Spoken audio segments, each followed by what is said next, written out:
والذين يقولون ربنا هب لنا من أزواجنا وذرياتنا قرة أعين واجعلنا للمتقين إماما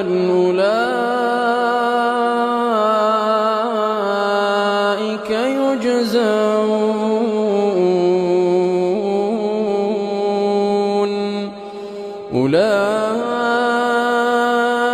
يجزون الغرفة بما صبروا ويلقون فيها تحية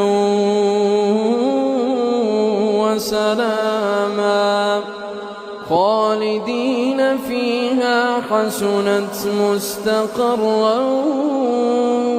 ومقاما.